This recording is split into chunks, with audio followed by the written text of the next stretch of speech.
मामला है उत्तर प्रदेश के जनपद फिरोजाबाद का, जहां एक तरफ महिला सशक्तिकरण महिला जागृति अभियान चलाने वाली पुलिस पर लगा महिला शोषण का आरोप। सिपाही के साथ रिलेशनशिप में रह रही युवती गंभीर हालत में पहुंची हॉस्पिटल। युवती ने सिपाही पर लगाया था शादी का झांसा देकर संबंध बनाने का आरोप। फिरोजाबाद में शादी का झांसा देकर युवती के साथ अवैध संबंध बनाने वाले सिपाही मामले में नया मोड़ उस सामने आया जब पीड़िता की हालत थाने में बिगड़ गई। उसे आनन फानन में पुलिस ट्रॉमा सेंटर लेकर आई, जहां उसका इलाज चल रहा है।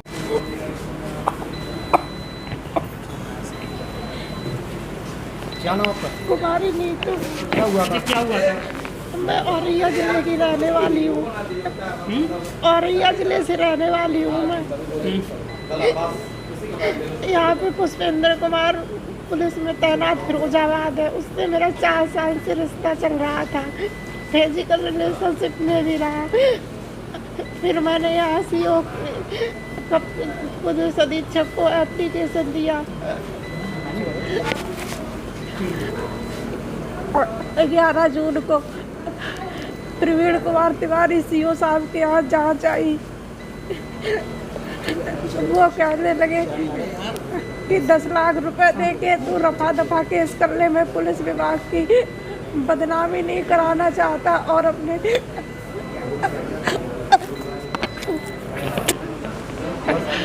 बदनामी नहीं कराना चाहता और मेरे सिपाही को मैं 24 घंटे में जेल से निकाल लूँगा।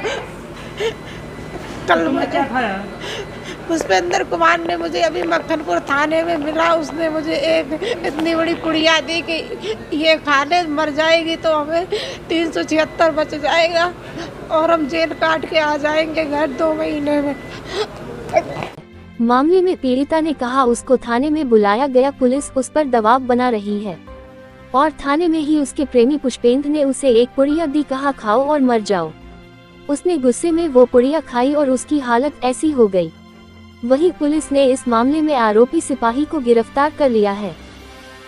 देखिए, एक युवती यहाँ पे ट्रॉमा सेंटर में आज एडमिट हुई, जो थाना मक्खनपुर से संबंधित थी और उनसे जानकारी जो प्राप्त की गई तो उन्होंने बताया कि एक पुष्पेंद्र नाम का पुलिस लाइन का कांस्टेबल है, उसके द्वारा उसे पुड़िया में कोई चीज़ दे दी गई थी। उसको खाने के बाद उसकी तबीयत बिगड़ी, यहाँ में ट्रामा में लाया गया, जहाँ पर वो उपचाराधीन है। डॉक्टरों से हम लोगों की बात हुई है, डॉक्टरों ने यही बताया है कि उनके सारे वाइटल्स पैरामीटर्स नॉर्मल हैं। फिलहाल अभी ऑब्जर्वेशन में इन्हें रखे हुए हैं। जब वो पूरी तरह से जब ये स्वस्थ हो जाएंगे तो हम लोग भी उनसे गहनता के साथ पूछताछ करेंगे कि इस घटना के पीछे कारण क्या है। इस प्रकरण के बारे में मैं आपको बताना चाहूँगा कि ये एक पुष्पेंद्र जो हमारे पुलिस लाइन में पोस्टेड है, कांस्टेबल है, इससे इनके 2-3 साल पहले से ही इनके आपस में परिचय था, संबंध था।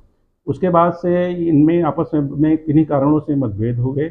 उसके बाद इनके द्वारा एक प्रार्थना पत्र दिया गया, जिसकी जांच क्षेत्राधिकारी लाइन द्वारा की गई, जिसमें इनको पुष्पेंद्र को पूरी तरह से दोषी ठहराया गया तथा उनके प्रार्थना पत्र के आधार पर सुसंगत धाराओं में थाना मक्खनपुर में 4 जुलाई को अभियोग भी पंजीकृत करा दिया गया था और उस अभियोग पे हमारी विवेचना चल रही है। उसमें अब तक जो एविडेंस पाए गए हैं, उस एविडेंस के आधार पर पुष्पेंद्र को गिरफ्तार भी कर लिया गया है और आवश्यक विधिक कार्रवाई की जा रही है। महिला जब बुरी तरह से जब स्वस्थ हो जाएंगी, उनसे हम लोग बातचीत करेंगे और घटना के संबंध में अन्य जो भी जानकारियाँ मिलेंगी उसको भी हम लोग विवेचना का पार्ट बनाएंगे और साक्ष्य के आधार पर अग्रेतर कार्रवाई कराएंगे।